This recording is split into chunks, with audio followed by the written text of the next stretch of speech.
Hello, hello world, hello Philippines, and hello Mactan Lapu-Lapu. Hi everyone, every 2 and every 3. Yes, nagluto di ay mi og atay og kaning proven no para among ipakaon sa mga ero. Kaya naka-decide mi na magpakaon mi sa mga ering o sa mga ero. So prior to that, mga on sa midaan kay basig tuog gutmon mi, basig makakaon sad mi sa among gi-prepare. Basig mawada na hinuon og pagka ng mga ero. So kani nanim sa mong area, sa mong first area sa may babag na area katong naidool sa dagat. So diri among gi-mix katong among giluto na katong atay sa manok together with katong proven and apil ang rice. So syempre kay stray animals ni sila, so dili kay sila anad og dog food.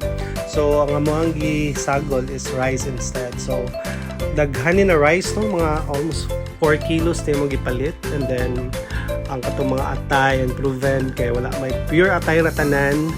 So daghan-daghan sad siya. So amo ning gimekos-mekos sa ning deriya ang sarihang ang sabaw pod na among pagpalaga katong amo siyang gipabukalan. Giapil sad namo siya para naapoy lasa intaw ang iyahang rice deriya. So amo na ning gisabawan together with katong mga unod sa atay and all. So kani gimekos-mekos sa namo kay para ma-mix gyud siya tarong o ganahan mo kaon ang mga ero namo pakanon together with na ay mga ering sad. So muna ang process no. So by the way, kay since amo naman na siyang ginabuhaton no maybe once or twice in a month. So mangita dynamic areas diri sa Lapu-Lapu na kanang naadyoy daghan ng mga stray dogs or stray animals. Kay para among pakanon kay lain mo sad kaayo kung among pakanon katong mga animals na binuhi sa mga tao no or naay nagbuhi sa ila. So ang pinakaluoy gyud katong mga animals na wala jud into nagpakaon nila na usahay mo doon na lang mga basurahan para lang makaon in a day. So muna mong ginabuhat na makakaon sila at least nami mahatag sa ila misig sa ginagmay. So of course nagsabot mi ani and then nagamot-amot mi for this food kay para lang at least makahatag mi sa mga animals. So ana amo na gibutang sa paper plates and then ipang distribute sa ilaha. So kami sakyanan and then amo lang hapit-hapiton kung asa mi makita na yung mga stray dogs, stray cats para among tagaan. So kung nakabalo mo kung asa ning area na mas daghan na mga stray animals, better siguro no to comment down below and let us know the location para mo i-priyo og adto.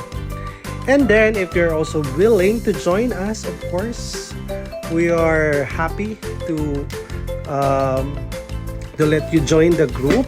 We named the group Super Heroes because of course these people are heroes for those dogs no. So this is just a small act of kindness. However, it's a big impact na sa mga animals sa mga kaon. At least natagaan na mo sila og food no, especially kay karunting ulan na bagyod. So mo ni sila.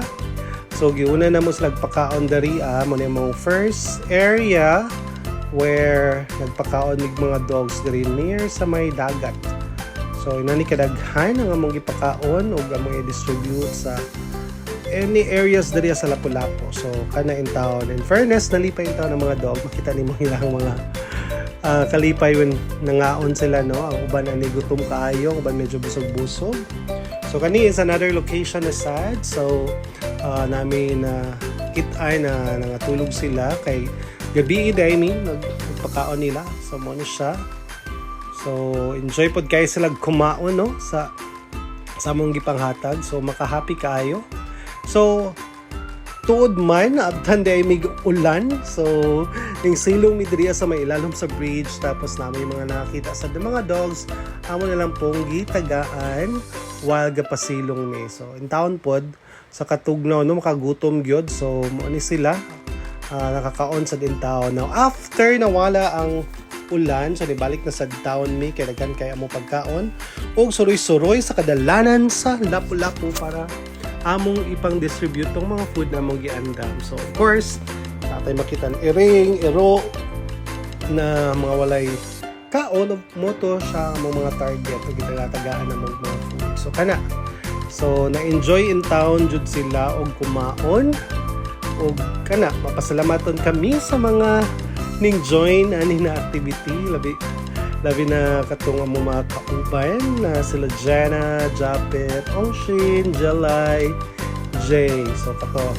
So of course, ang uban ini na apoy mo join no nakatong mga dogs na yung mga tag-iya sad kung naay mga area na malabyo na balay. So amo lang pong ipakaon kay daghan jud actually ang food na mo na nadala kanina time. So but we're happy to see them no nakapakaon sa mga dogs. So kanina human na jud in town na mag-distribute ang mga pagkaon so maka-happy kay tan-aw no na daghan mi na palipay na mga stray animals kanina kagabion.